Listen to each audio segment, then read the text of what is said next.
आज के ऐतिहासिक पल, एक एक पल हमारे मनों में नहीं रहेगा। हमारे आने वाली पीढ़ियां भी सोचेंगी कि अन्ना हजारे जी जो एक चेतना लेकर आए हमारे पास, और जो चेतना के साथ आप सब देश के में जो भ्रष्टाचार फैला हुआ है उसके खिलाफ एक साथ है।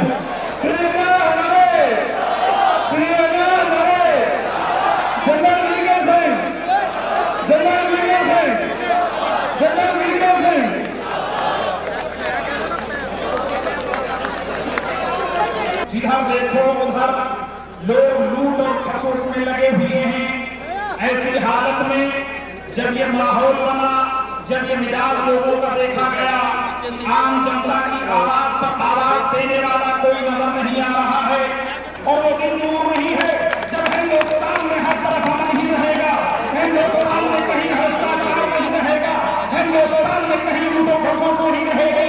आपको मालूम होना चाहिए कि आप उधर देखो, आज समस्याओं का मामला उधर देखो उधर नजर आता है, लेकिन ये मुश्किल कैसे दूर होगा, इन समस्याओं का समाधान कैसे निकलेगा जब अन्ना हजारे जी जनरल जी के सिर की आवाज पर आप आवाज देकर के कहेंगे कि अन्ना हजारे तुम संघर्ष करो, हम तुम्हारे साथ हैं। और आपको बताना ये चाहूंगा कि एक वो जमाना था जब हिंदुस्तान का हिंदू, हिंदुस्तान का मुसलमान, हिंदुस्तान का सिख, हिंदुस्तान का ईसाई सब भारतीय चोला ओढ़ करके इनकलाब जिंदाबाद का नारा लगाते हुए देश की आजादी के लिए निरपराध है। आज भी आपको इनकलाब जिंदाबाद का नारा लगाते हुए देश को दोबारा आजाद कराने का संकल्प लेना है। और यही वजह है कि आज ये गणतंत्र यात्रा कपूर घाटी पर कपूर घाटी आंदोलन से ये आवाज करना चाहती है कि उठो चलो खड़े हो, हिंदुस्तान की तकदीर को बदलना है। अन्ना हजारे जी यहाँ आए, जनरल साहब यहाँ आए हैं और ये लड़ाई है मुल्क को बदलने की, व्यवस्था परिवर्तन की, जिसके लिए 1 सितंबर को आज से ठीक 5 महीने के बाद दिल्ली में जन संसद मैं जनरल साहब से आग्रह करता हूँ कि आपसे अपनी बात में और आप लोग के लिए निमंत्रित करें। कपूरथला के बुजुर्ग, नौजवान, माताएं और बहनें, सबसे पहले मैं आप सबको नमन करता हूं कि आप इतनी तादाद के अंदर आकर यहाँ पर खड़े हुए अपना समर्थन दिखाने के लिए बहुत बहुत मुबारकबाद। आपने चारों तरफ लोगों के बैठने का, खड़े होने का इंतजाम किया है। माफी चाहते हैं कि हमको शायद इस गाड़ी से खड़ा होना पड़ा, क्योंकि शायद पूरी भीड़ पूरी इसके अंदर समा नहीं पा। देखिए, आज जो देश में हो रहा है वो आपको पता है। पिछले 65 सालों के अंदर सिर्फ घोटाले दिए हैं, हमको सिर्फ महंगाई दी है, हमको सिर्फ मिलावट दी है और हमको सिर्फ बांटा है। धर्म के नाम पर, जाति के नाम पर, समुदाय के नाम पर, वर्ग के नाम पर। इससे ज्यादा कुछ मिला क्या कर सकता? कुछ मिला क्या? अगर हम आगे बढ़ना चाहते हैं, और मैं खासकर अपने उन नौजवानों के साथ अपील करता हूं जो अपना भविष्य देखते हैं, क्योंकि इस भारत का भविष्य आपके हाथ में है। इसके साथ आपको मिलता क्या है? आपको मिलता है एक भावना, और वो भावना कहती है कि मेरा देश सर्वोपरि है, nation first, always and every time. और यही भावना है जो आपको आगे लेकर जाता है। ये मैं इसलिए आपको बता रहा हूं कि जब तक हमारे अंदर ये भावना नहीं होगी कि हमारे देश का हित सर्वोपरि है, जब तक हम ये नहीं सोचेंगे कि हम तो धर्म से ऊपर, जाति से ऊपर उठना है, तब तक हमारा भला नहीं होगा, हमारे देश का भला नहीं होगा। तो मैं आपसे गुजारिश करता हूँ, एक निवेदन करता हूँ, एक विनती करता हूँ, अपने दिल के अंदर इस भावना को रखाइए, इस भावना को रखाइए, ताकि ये देश दोबारा खड़ा हो सके और आप अपने हाथों से अपनी तकदीर देख सकें। और मैंने देखा है कि किस तरीके से वो ट्रेनिंग कॉन्टेक्ट मेरा अमृतसर रह गया, प्रॉब्लम आ रही है मेरे को, काबिल होते हैं कार बिछानी कि पड़ती अपने है। साथ दूसरों को चलती गोलियों के ऊपर आगे ले जाने में सक्षम होते हैं।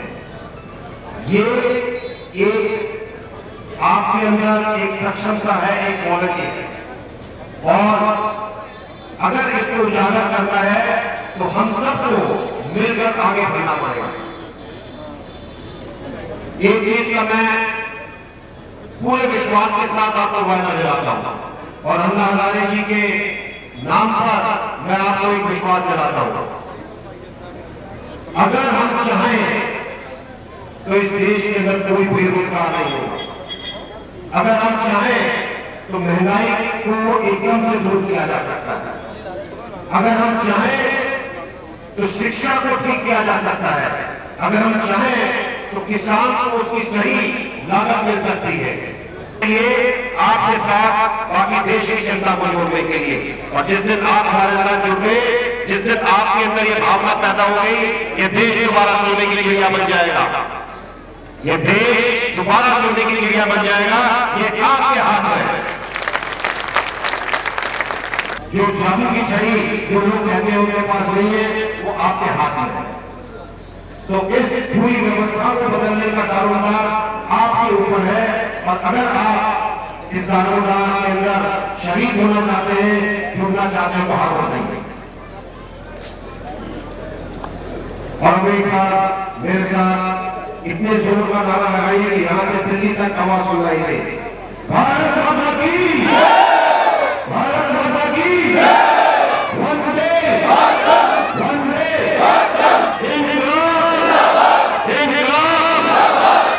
धन्यवाद। जय हिंद। मैं लिखने पढ़ने वाला पत्रकार आदमी हूँ। मैं आप सबको निमंत्रित करने आया हूँ अन्ना की लड़ाई में। अब अन्ना आपसे क्या चाहते हैं? अन्ना जितने लोग आगे हैं लगभग उतने ही पीछे भी। भारत माता की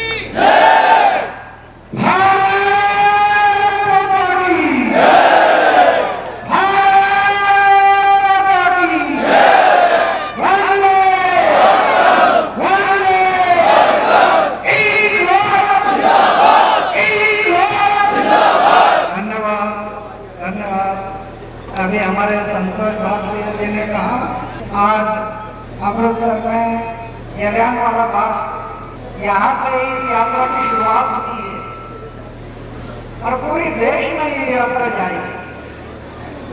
1.5 साल हमें घूमना है देश में, 1.5 साल।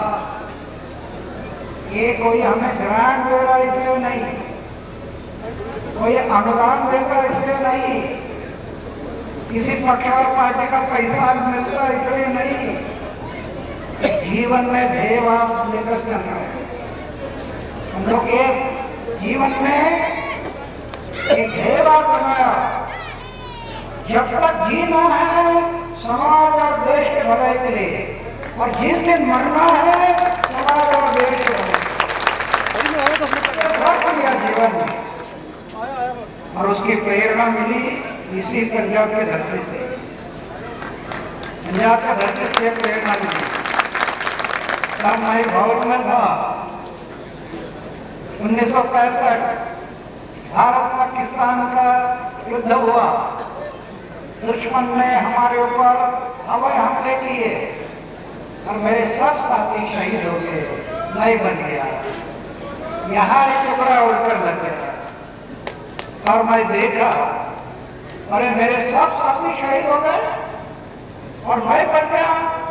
ये भगवान की कोई इच्छा है।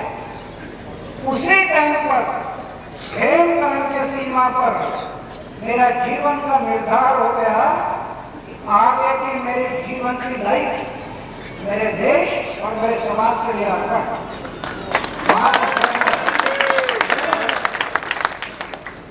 खतरा लगने लगा, शादी कर लो तो चूल्हा करना में समय बीत जाएगा, इसलिए सोचा, निर्णय लिया शादी नहीं करना।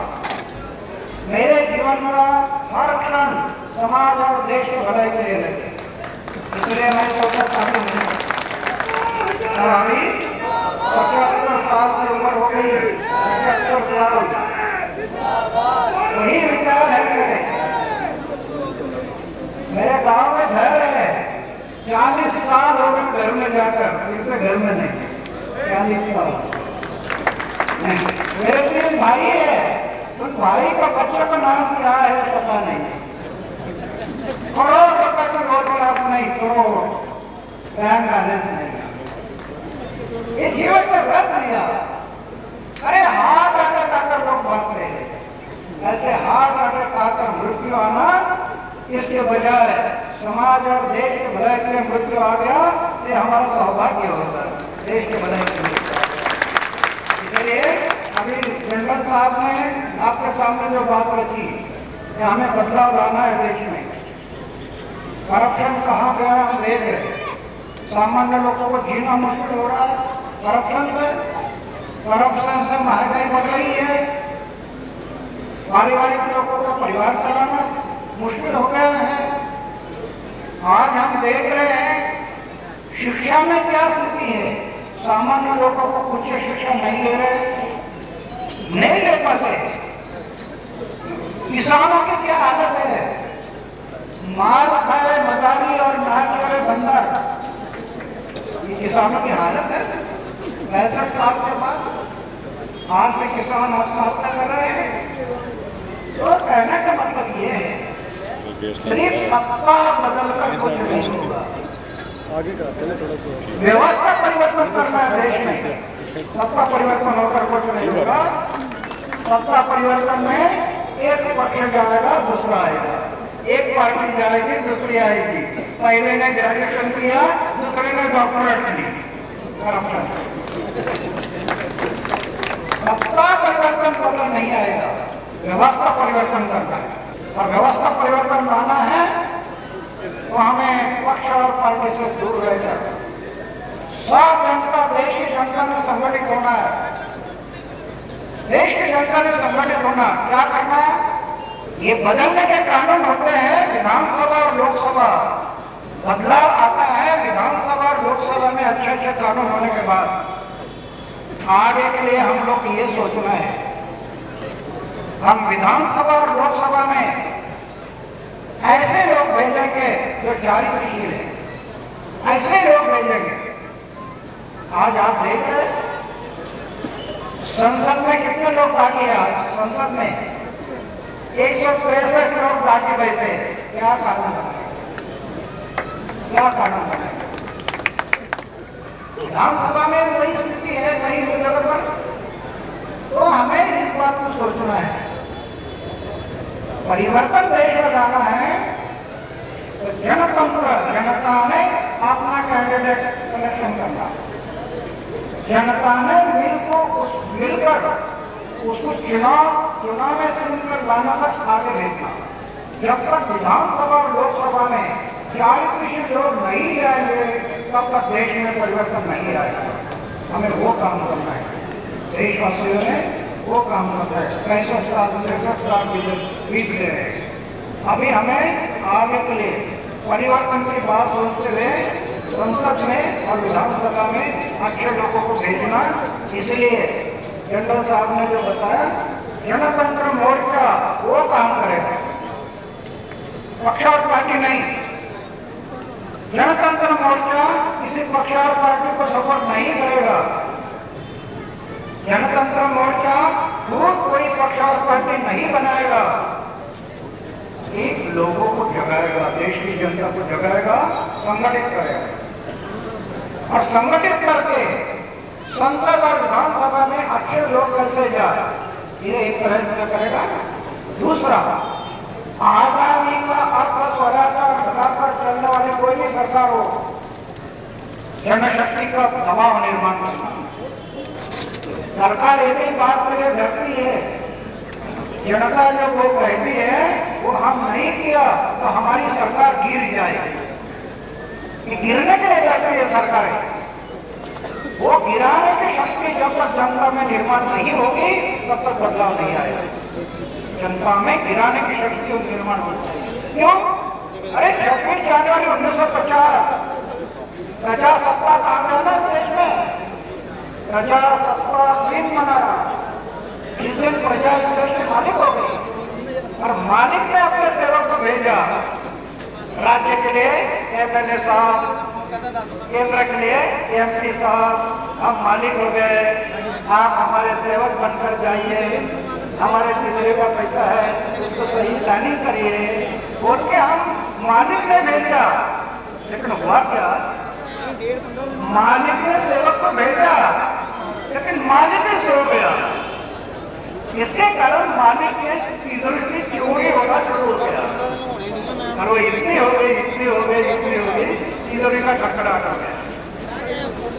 मेरा कहने का मतलब है आगे के लिए एक बात अच्छी हुई, रामलीला मैदान से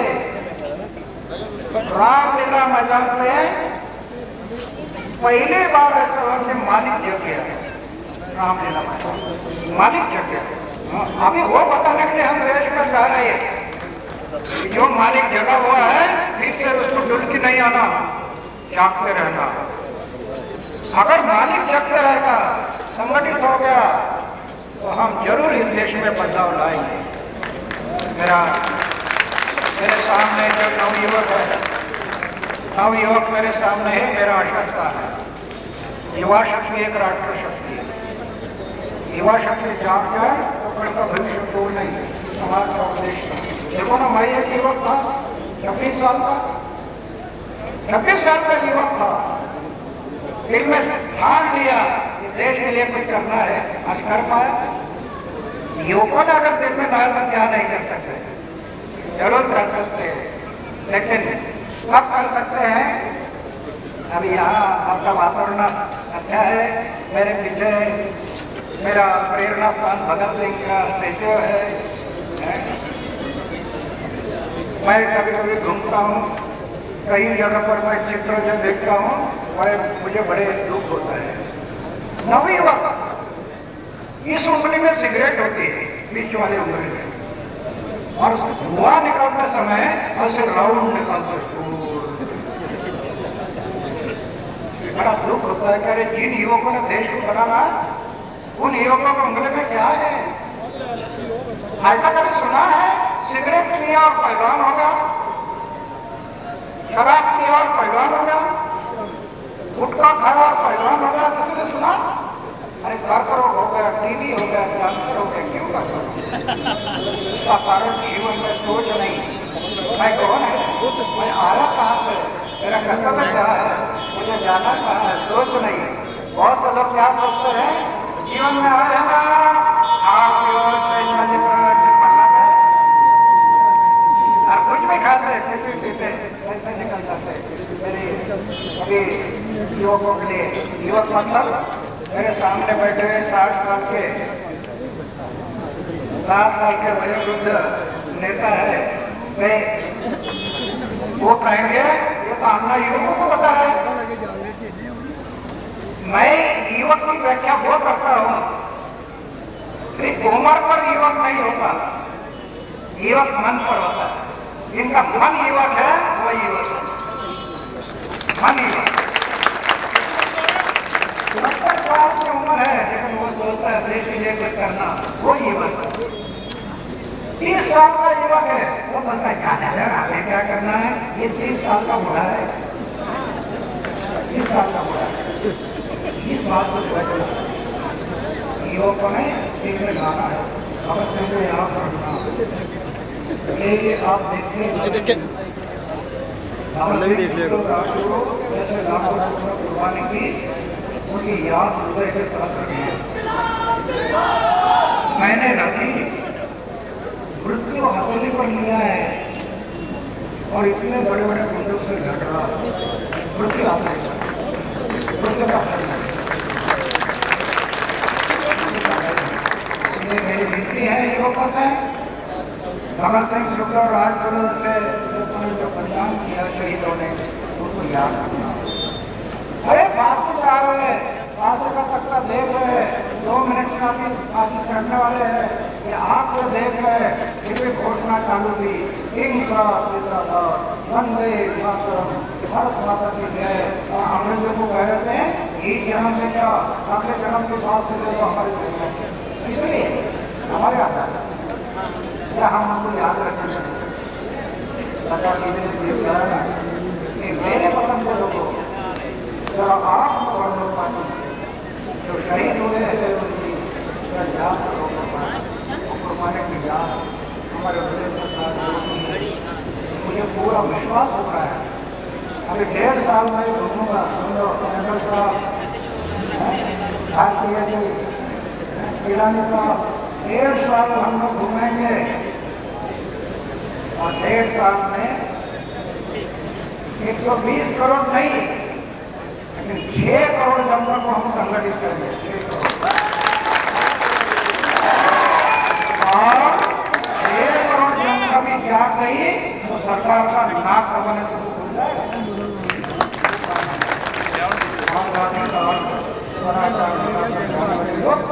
राजनीति पर जनशक्ति का अंकुर निर्माण करना चाहिए, तभी परिवर्तन आएगा। वो काम हमें करना है। 1.5 साल हम सब कभी घूमेंगे पूरे देश में, 1.5 साल लोगों को जगाएंगे। अगर आगे 1.5 साल में लोग कहते 6 करोड़ तो फिर से एक बार मैं होगा रामलीला मैदान और देश की जनता तिरंगा लेकर रास्ते में भारत माता की और देश की जनता कहेगी Jan Lokpal right to reject law, gram sabha को पावर दे दो, ये करो नहीं तो जाओ घर में, कहीं नहीं जाता। और उसके बाद फिर हम ये काम करना, जनता ने आप अपने कैंडिडेट सिलेक्शन करो, अच्छा लोगों का सिलेक्शन करो, उनको चुनकर आगे भेजो। वो सत्ताधारा में बैठना तो विरोध में क्या करना आगे करना, लेकिन 40 विषय वो लोग जाना चाहिए। तो ये काम हमें करने के लिए ये यात्रा निकाली है कि कोई हमें पैसा देकर या कोई हम वोट मांगने के लिए नहीं, देश की भलाई, जनता की भलाई, ये सोचकर हम लोग निकले पूरे देश में ये टूर करने के लिए। पहले दिन में हम लोग से शुरू किया, अभी 35 सभाएं करनी है पहले दिन में, उसके बाद आगे तो मैं आपने इतना देर से आप यहाँ रात देख के बैठे हैं, मैं आप सबके लिए धन्यवाद करता हूँ। और ज़्यादा ना बोलते आगे भी एक सभा है, अभी तो टूर जगह जगह पर सभाएं बनी हुई है, ये तो दौड़ते जाना है, भगवान की कृपा है। अभी तक 75 साल में इंजेक्शन नहीं, बीपी नहीं, डायबिटीज नहीं, क्यों? ये आपकी ऊर्जा मिल रही है मुझे, आपकी ऊर्जा से 1.5 साल मुझे कुछ नहीं होगा, ये आपकी ऊर्जा है ना, थोड़ी ताकत ऐसी है, वो ऊर्जा से मैं लड़ पाऊंगा। हम लोग सब इसको जनता को न्याय मिला कर रहे हैं। तो मैं ज़्यादा ना बोलते हुए मैं यहीं पर रुक जाता हूँ।